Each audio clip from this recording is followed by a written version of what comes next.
अस्सलाम वालेकुम क्लास। आज हम स्टार्ट करेंगे ओल्ड मैन इन द सी। ये नावल BA की स्लिप्स में भी शामिल है और उसके अलावा जो है ED 105 जो BS एजुकेशन पंजाब यूनिवर्सिटी का कोर्स है उसके अंदर भी ये शामिल है। इसको हम मुख्तलिफ 15 to 20 लेक्चर्स में कवर करने की कोशिश करेंगे जिसमें मैं इनकी समरीज डालूँगा, ओवरऑल पूरी नावल की रिसाइटेशन करूँगा और उसकी ट्रांसलेशन बताऊँगा और उसके अलावा एक दो लेक्चर्स होंगे इसकी थीम्स के ऊपर, इसके आइडियाज़ के ऊपर, इसके इंट्रोडक्शन के ऊपर और ऐसे हम मूव ऑन करेंगे। ठीक है, तो स्टार्ट करते हैं हम अपना ये course work old man in the sea. Ernest Hemingway का ये लिखा हुआ नावल है और ये उसका काफ़ी मशहूर नावल है जिसकी बेसिस पे उसको जो है पुलित्ज़र अवार्ड भी मिला था और उसके बाद अगले साल नोबेल प्राइज़ फॉर लिटरेचर भी मिला था। तो ये लास्ट नावल है अर्नेस्ट हेमिंग्वे की लाइफ का जो कि पॉपुलर हुआ, पब्लिश हुआ और दोबारा उसने अर्नेस्ट हेमिंग्वे को वो मुकाम दिया जो उसके पास पहले मौजूद था। तो इस नावल को हम स्टार्ट करते हैं, रीडिंग में करता हूँ, आप लोग सुनते जाएं। He was an old man who fished alone in a skiff in the Gulf Stream and he had gone 84 days now without taking a fish.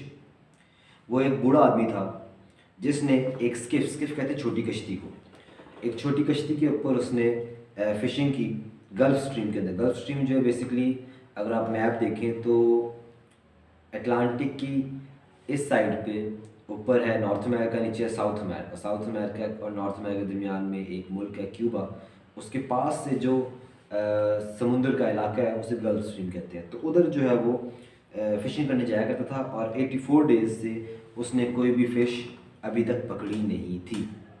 तो जैसा कि नावल बता रहा है ओल्ड मैन इन द सी, ये कहानी जो है एक बूढ़े आदमी की है जो कि समुंदर के अंदर मछलियाँ पकड़ने जाता है और यहाँ से स्टार्ट एक मछली की कहानी है कि वो 84 डेज़ से कोई भी मछली पकड़ नहीं पाया था। In the first 40 days a boy had been with him. पहले 40 दिनों में उसके साथ एक लड़का भी था हेल्पर के तौर पे। But after 40 days without a fish, the boy's parents had told him that the old man was now definitely and finally Salau, which is the worst form of unlucky, and the boy had gone at their orders in another boat, which caught 3 good fish the first week. अच्छा, पहले जो 40 दिन थे उन 40 दिनों में जैसे कि बताया कि उसके साथ हेल्पर लड़का था, लेकिन फिर क्या हुआ, जब 40 दिनों तक कोई मछली नहीं पकड़ी गई तो उस लड़के के जो वालिदैन थे उन्होंने बताया कि ये जो फिशरमैन है, ये जो ओल्ड मैन है, ये एक सलाव है। सलाव जो है स्पेनिश में कहते हैं बेसिकली बदकिस्मत को। तो जो बदकिस्मतों में भी सबसे ज़्यादा बदकिस्मत है, ठीक है। तो उसके वालिदैन ने कहा कि एक बहुत बदकिस्मत आदमी है, तुम उसके साथ फ़िशिंग करना छोड़ दो।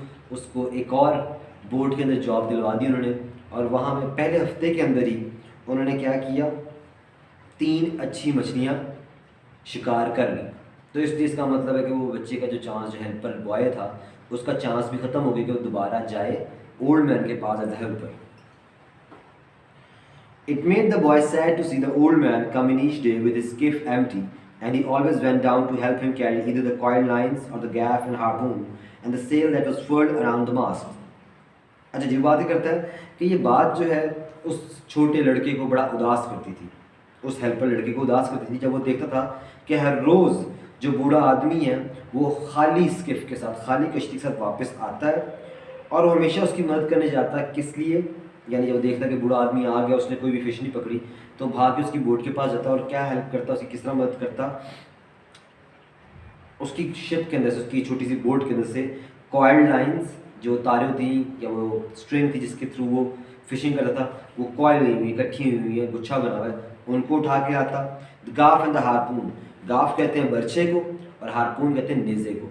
तो फिशिंग करते हुए बेसिकली अगर आपने थोड़ा सा भी देखा हो कभी नेशनल ज्योग्राफिक को या वैसे मूवीज़ के अंदर इंटरेस्ट हो तो आपने ये बात नोट की होगी या इटसेल्फ आपने कभी फ़िशिंग की हो तो आपको ये पता होगा कि एक तो फिशिंग रॉड से आप फिशिंग करते हो, जब फिश करीब आ जाती है तो या तो उसको नेज़ा मार के कोई बड़ी फिश उसको मार दिया जाता है या फिर कोई बर्छा हो तो उसके सर पे मारा जाता है ताकि वो फिश मर जाए और उसको फिर अंदर ले आते हैं बोट की, क्योंकि वरना वो बोट के अंदर बहुत फड़फड़ाती है, बहुत मूवमेंट करती है, जिससे जो है फिश, वो जो शिप है या फिर बोट है, वो ओवरटर्न होने के चांसेस होते हैं। तो इसलिए जो है वो साथ रखता है। तो क्या करता था कि उसकी शिप में जाके उसका हारपून और उसका गाफ जो है उठा के वो भी लाता था ताकि उसके लिए मदद करे वज़न उठाने में। Another thing to notice here is this, that the boy who was the helper with the old man wanted to still help him and he was sad seeing the old man work so hard.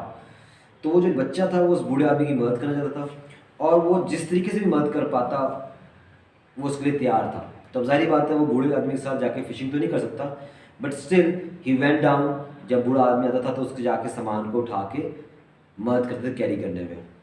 Moving on, the sail was patched with flour sacks and furled, it look like the flag of permanent defeat. अच्छा, इससे पहले एक और बात जो miss कर दी हमने, the sail was फर्ल्ड, फर्ल्ड कहते हैं लिपटा हुआ, अराउंड द मास्ट, मास्ट कहते हैं जो कश्ती दरमियान में लॉन्ग सा पोल होता है जिसके साथ आपकी सेल बादबान एक कपड़ा लगा होता है जिसके पर हवा पड़े तो शिप मूव करती है। वो कहता है वो कपड़ा जो था उसी मास्ट के साथ चिपका हुआ था, ठीक है। और वो जो सेल थी वो पैच थी, उस पर यानी जोड़ लगे हुए थे किसके, फ्लावर सैक्स के। फ्लावर कहते हैं आटे को, सैक कहते हैं बोरी को, यानी आटे की बोरी के साथ उसको जोड़ा हुआ था। It look like the flag of permanent defeat, ये ऐसे लगता था जैसे कोई झंडा हो जो कि हमेशा हमेशा की शिकस्त वाला झंडा हो, यानी वो देख के ऐसा लगता था कोई शिकस्त खुर्दा झंडे का निशानी है। अगला पैराग्राफ स्टार्ट करते हैं। The old man was thin and gaunt with deep wrinkles in the back of his neck, बूढ़ा आदमी दुबला था और गॉन्ट कहते हैं जो मजबूत जामत का हो लेकिन पतला, जिसके साथ हड्डियों जो है वाज़ेह हो रही, और गहरी झुर्रियाँ थी उसकी गर्दन के पिछले हिस्से में।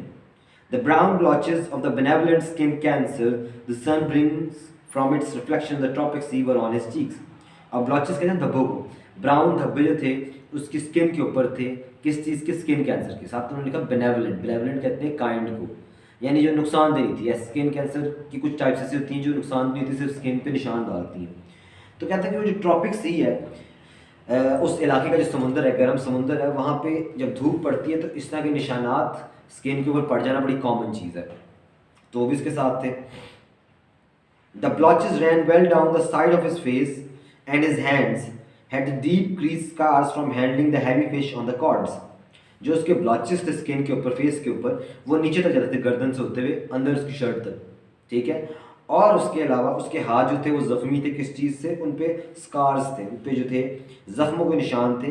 बड़ी बड़ी मछलियों को हैंडल करते हुए कॉर्ड को पकड़ते, कॉर्ड कहते हैं रस्सी को या डोरी को, जिस डोरी से खींचा होता था तो फिर जाती थी कभी कभी, तो उसके पूरे हाथ उन जख्मों से भरे हुए थे। आगे बढ़ते हैं। But none of these scars were fresh, लेकिन इनमें से कोई भी जख्म नया नहीं था। They were as old as erosions in a fishless desert, ये इतने ही पुराने थे जैसे किसी सहरा के अंदर ज़मीन के कटाव जो बहुत पुराने होते हैं, जिनका आपको ओरिजिन नहीं पता होता। तो कहना भी चाह रहा है कि बूढ़े आदमी के जो हाथों में निशान थे ये उसकी जवानी के थे या मिड लाइफ के थे, तो इतना बूढ़ा हो गया था कि अब रिसेंट टाइम में वो इतना माहिर हो गया कि अब उसको चोटें नहीं लगती, लेकिन उसके निशानात अभी भी बाकी हैं। Everything about him was old except his eyes, and they were the same color as the sea and were cheerful and undefeated. उसके बारे में जो कुछ भी था वो पुराना था, कदीम था, चाहे उसकी शक्ल हो, चाहे उसकी कपड़े हो, चाहे उसका घर हो, चाहे उसकी बोट हो, लेकिन एक चीज़ जो थी वो पुरानी नहीं थी। वो क्या थी? उसकी आंखें जो कि ब्लू थी, नीली थी, ठीक है। और उनके अंदर जो है क्या नजर आता उसको, वो दे वर अनडिफीटेड एंड चीयरफुल, और खुशगवार थी। अगला paragraph. Santiago, the boy said to him as they climbed the bank from where the skiff was hauled up. बच्चे ने इसको आवाज़ मारी, सांतियागो। इसका मतलब हमें पता चल गया कि बूढ़े आदमी का नाम सांतियागो है। जब वो बैंक पे क्लाइम किया, from where the skiff was hauled up, bank कहते हैं दरिया, समुद्र का किनारा, और हॉल्ड अप से मतलब जहाँ पे बांधी गई थी, जहाँ पे बूढ़े आदमी की शिप ला के समुद्र किनारे बांधी गई थी। तो कश्ती से बैंक के ऊपर चढ़ते हुए उस बच्चे ने, जब वो हेल्प करने आया था उसको ये हाथ मुंह उठाने के लिए, तो उसने उसको आवाज़ मारी, Santiago, I could go with you again. We have made some money. वो कहता है मैं तुम्हारे साथ जा सकता हूँ, हमने कुछ जो है पैसा बनाया है। बच्चा कह रहा है कि मैंने दूसरी शिप में काफ़ी पैसा बना लिया, तो मैं चाहूँ तो तुम्हारे साथ जा सकता हूँ, एक दिन छुट्टी वहाँ से करके तुम्हारे साथ जा सकता हूँ। The old man had taught the boy to fish and the boy loved him. बूढ़े आदमी ने उस बच्चे को सबसे पहले मछली पकड़ना सिखाया था, इसलिए वो छोटा बच्चा, वो लड़का बूढ़े आदमी से बहुत मोहब्बत करता था। उससे उसको एक उनसियत थी, जैसे किसी बच्चे को अपने दादा या नाना से होती है। No, the old man said, you are with a lucky boat, stay with them. बूढ़े आदमी ने उसको मना किया कि नहीं, तुम एक खुशकिस्मत कश्ती के साथ हो, उनके साथ ही रहो, तुम्हें मेरे साथ आने की ज़रूरत नहीं है। जिस तरह बच्चा उससे मोहब्बत करता था, इस तरह ही बूढ़ा आदमी भी उस बच्चे से मोहब्बत करता था और उसको वही मशवरा दे रहा है जो कि उसके लिए साजगार था। But remember how you went 87 days without fish and then we caught big ones every day for 3 weeks। और छोटा बच्चा उसको याद करा रहा है कि याद है कि तो हमने 87 दिनों तक, 87 डेज तक हमने कोई भी मछली नहीं पकड़ी थी और फिर 3 हफ्तों तक हम अच्छी और बड़ी मछलियां पकड़ते रहे थे। अभी इसको करंटली 84 डेज हुए हैं। ये एक पुराने वाक़े का जिक्र कर रहा है कि एक दफ़ा पहले भी तो 87 डेज बगैर मछली के रहे थे, लेकिन हमने एवेंचुअली मछलियाँ पकड़ी थी, तो अभी भी अच्छे दिन वापस आएंगे। I remember the old man said, I know you did not leave me because you doubted। बूढ़ा आदमी कहता है मुझे याद है और मुझे ये भी मालूम है कि तुमने मुझे इसलिए नहीं छोड़ा क्योंकि तुम्हें मुझ पर कुछ शक था। यानी उस बच्चे को दिलासा दे रहा है कि मुझे मालूम है कि इसमें तुम्हारी कोई गलती नहीं कि तुम मुझे छोड़ गए हो। On the other hand the kid, the boy is feeling that he has betrayed the old man. उसको लग रहा है उसने बूढ़े आदमी को धोखा दे दिया, उसकी मुश्किल वक्त में उसको छोड़ के चला गया। इट वॉज पापा made me leave, I am a boy and I must ओबे हिम। उसने कहा मेरे वालिद साहब ने मुझे मजबूर किया कि मैं ये आपको छोड़ूं, इस कश्ती को छोड़ूं, और मैं सिर्फ एक लड़का हूं, मुझे अपने वालिदैन की बात माननी चाहिए। आगे कहते वो, I know the old man said, it is quite normal. बूढ़ा आदमी कहता मुझे मालूम है और ये बड़ी आम सी बात है। He has not much faith. ये बच्चा जवाब दे रहा है कि मेरे बाप को इतना ईमान नहीं है आप पे कि आप कुछ कर सकते हैं। No, the old man said, but we haven't we. कहता हाँ उसको तो ईमान नहीं है, लेकिन हमें तो एक एतबार है ना कि मैं मछलियाँ पकड़ सकता हूँ। यस, द बॉय सेड, लड़के ने कहा हाँ, can I offer you a beer on the terrace and then will take the stuff home. बच्चे ने कहा कि क्या मैं आपको एक बियर जो is a form of alcohol, तो उन्हीं कल्चर में कॉमन है, हमारे कल्चर में ये मना है, इवन हमारे रिलीजन में मना है। खैर वो उसको कहते हैं कि नॉर्मली जो बियर होती है ना, it is the type of alcohol that you normally drink on hot days. ये गर्मी के दिनों में पिया जाता है ताकि वो उस रोज़ा उसकी तासीर ठंडी होती है, तो वो उसको ऑफर करता है कूल ड्रिंक की कि आओ हम चल के जो छत पे जो चबूतरा, टेरेस चबूतरा, ठीक है, एक रेस्टोरेंट का या एक मेरे ख्याल से उसका जो घर है उसका जो बाहर बरामदा है उस पर कह रहा है, हम वहाँ बैठ के जब हम घर में सामान लेके जाएंगे आपका, वहाँ बैठ के जो है हम ये पियेंगे। Why not, the old man said, between fisherman. तो बूढ़ा आदमी कहता क्यों नहीं, ले आओ हम बैठ के पियेंगे बिटवीन फिशरमैन, हम दोनों मछेरे बैठ के गप्पे लगाएंगे। यानी इसको जो बच्चे को खुश करने के लिए बता रहा है कि मैं भी एक मछेरा हूँ, तुम भी एक मछेरा। हालांकि बच्चा जो रिसेंट है, नया है, तो उसको कहता है कि हम दोनों मछेरे, इसको शो करें कि तुम भी एक ग्रोन अप हो। They sat on the terrace and many of the fishermen made fun of the old man and he was not angry। वो जो है टेरेस पे बैठ गए चबूतरे पे। अब अच्छा एक बात नोट करने वाली है कि यहाँ पे टेरेस का टी कैपिटल है। इसका मतलब है टेरेस एक आम चबूतरे की, एक आम बरामदे की बात नहीं हो रही, बल्कि ये एक रेस्टोरेंट का नाम है, एक क्लब का नाम है, एक बार का नाम है जहाँ पे वो बैठ के ड्रिंक कर रहे हैं। तो टेरेस जो टी कैपिटल एक प्रॉपर नाउन है, तो ये उसकी बात हो रही है, नाम है जगह का। तो कहते वहाँ बैठे वो अपनी बियर पी रहे थे और वहाँ से बहुत से फिशरमैन, बकाया जितने मछेरे गुजरे थे, वो बूढ़े आदमी का मजाक उड़ा रहे थे, लेकिन बूढ़े आदमी ने उनका माइंड नहीं किया। Others of the older fisherman looked at him and were sad. लेकिन जो बूढ़े मछेरे थे, जो पुराने मछेरे थे, वो उसकी तरफ देख रहे थे और वो उदास थे। But they did not show it and they spoke politely about the current and the depths they had drifted their lines at and the steady good weather and of what they had seen। लेकिन वो जो है इस इन तासरात को दिखा नहीं रहे थे बूढ़े आदमी को, और वो बड़ी पोलाइटली, बड़ी इज्जत से बात कर रहे थे अबाउट द करंट, ठीक है, समुंदर की लहरों के बारे में, एंड द डेप्थ्स, और उसकी गहराइयों के बारे में। They had drifted their lines at, कि कितनी गहराई तक हमने अपनी लाइंस कहते हैं वो जो रस्सी, जिस रस्सी वो मछली पकड़ते हैं, और ड्रिफ्टेड बहा दिया, तो कितनी गहराई तक हमने अपनी रस्सियाँ बहा दी थी। इससे मतलब वो गुफ्तगू कर रहे हैं मछेरे। And the steady good weather, और अच्छे मौसम की बात कर रहे हैं, और व्हाट दे हैड सीन, जो वो देख के आए हैं। The successful fisherman of that day were already in and had butchered their marlin out and carried them laid full length across 2 planks। जो कामयाब मछेरा था, जो मछेरे थे उस दिन के, वो अभी तक आ चुके थे। And butchered their marlin out, और उन्होंने अपनी मछलियाँ निकाल के, marlin is a type of fish, उसको निकाल के बुचर भी करते, उसको ज़िबा भी कर लिया, उसे काट लिया था, उसके टुकड़े कर लिए थे। And They marched out and carried them laid full length across two planks, और दो फट्टों के planks कहते हैं फट्टे, दो फट्टों के ऊपर उनको पूरा बिछा दिया था टुकड़े करके बेचने के लिए. With two men staggering at the end of each plank, और दोनों फट्टों के किनारों पे दो दो आदमी थे. स्टैगरिंग, स्टैगरिंग कहते हैं लड़खड़ाते हुए. Staggering at the end of each plank to the fish house where they waited for the ice truck to carry them to the market in Havana. क्योंकि दो फट्टे जो वो खेल सकते थे, तो बेसिकली उन्होंने उसको थामा हुआ था, ठीक है, कि मछली जो इतनी भारी है वो गिर ना जाए. वो इंतज़ार करते कब आइस ट्रक आएगा, ठीक है, और उसमें मछली ला दी जाएगी, वो शहर तक ले जाएंगे बेचने के लिए. आगे बढ़ते हैं. और कहाँ पे शहर कौन सा कह रहे हैं? हवाना. तो हवाना जो है is the capital city of Cuba. और क्यूबा जैसे मैंने बताया कि ये एक मुल्क है नॉर्थ अमेरिकन साउथ अमेरिका के दरमियान में. तो ये एक कैपिटल सिटी है. इससे हमें अंदाज़ा हो रहा है कि ये सारी जो स्टोरी सेटिंग है वो इन द क्यूबा की जो कंट्री है उसके शहर हवाना के पास कोई इलाका है, उधर है सेट है. ठीक है, आगे बात करता है. Those who had caught sharks had taken them to the shark factory on the other side of the cove, where they were hoisted on a block and tackled. वो कहता है जिन्होंने शार्क मछली पकड़ी थी उन्होंने क्या किया, वो उसको ले गए शार्क फैक्ट्री तक. शार्क फैक्ट्री तक क्यों? क्योंकि शार्क का जो गोश्त होता है और जो उसकी हड्डियाँ होती हैं बड़ी हार्ड होती हैं, उसको आम बुच्चर जो है वो काट नहीं सकता, फैक्ट्री में जाना पड़ता है जहाँ मशीनों से उसको काटा जाता है. तो वो उसको ले गए, जो कि किधर थी factory? On the other side of the cove. Cove कहते हैं खाड़ी को. खाड़ी कैसे कहते हैं? बेसिकली समझ लो कि एक मैदानी इलाके में जब कोई ढलवान सी हो, कुछ निचला इलाका हो, ठीक है, तो निचले इलाके की परली तरफ, खाड़ी की परली तरफ ये फैक्ट्री मौजूद थी.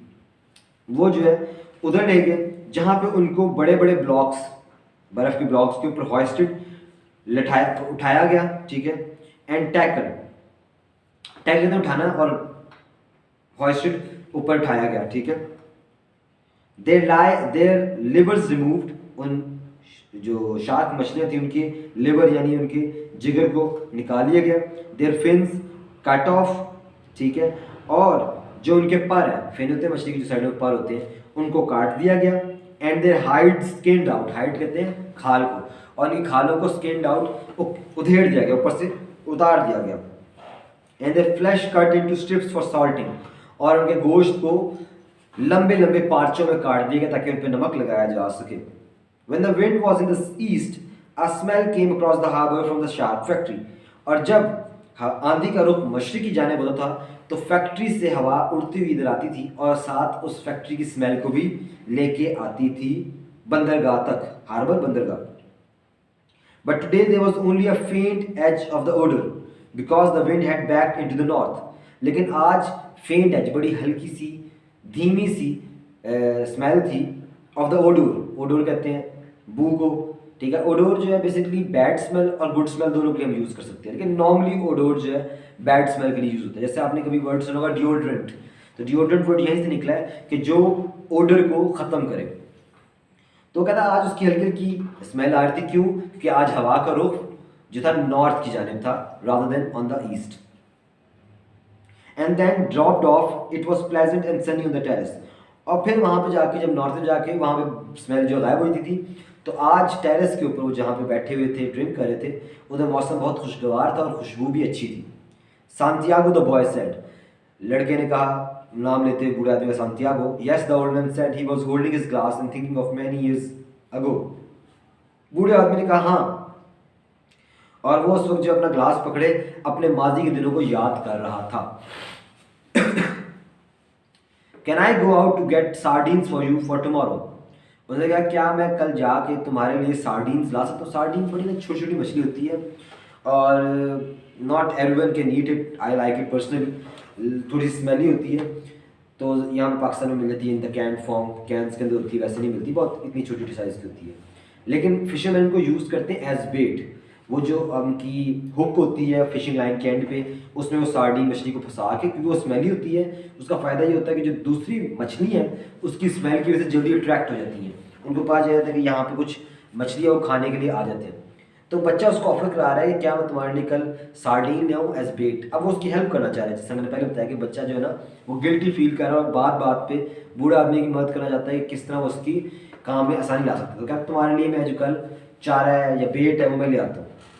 तो आगे से बूढ़ा आदमी उसको मना करता है. क्या कहता है? No, go and play baseball.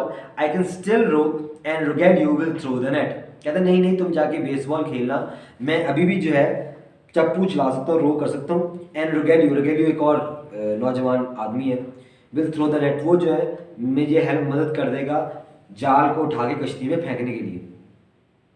I would like to go, बच्चा कहता है मुझे अच्छा लगेगा जाने में। If I can not fish with you I would like to serve in some way, अगर मैं तुम्हारे साथ मछली पकड़ने नहीं जा सकता, मैं किसी न किसी तरीके से तुम्हारी मदद करना चाहता हूँ। You brought me a beer, the old man said, you are already a man, तुमने मुझे एक बियर ला के दी है, मैं अभी से तुम्हें एक नौजवान आदमी मानता हूँ। ठीक है, वो उसको वही बच्चे को जो है तसल्ली दिलासा दे रहा है, कोई बात नहीं, तुम्हें मैं पूरा बंदा समझता हूँ, पूरा मैन समझता हूँ, ग्रोन अप समझता हूँ, तो don't worry, you have already gotten me a can of beer, I am fine with that. अब ये नहीं कि बच्चे बूढ़े आदमी को, ओल्ड मैन को बच्चे से कोई नफरत है, ओल्ड मैन अंडरस्टैंडिंग है, उसको पता है कि कहीं उसके बच्चे के पेरेंट्स का माइंड कर जाए कि ये इसके साथ फिरा। How old was I when you first took me in a boat? अब बच्चा बूढ़ा से पूछता है कि मैं कितने साल का था जब मैं पहली दफ़ा आपके साथ इस कश्ती में फिशिंग करने जाया करता था। 5 and you nearly were killed when I brought the fish in too green and he nearly tore the boat to pieces. Can you remember?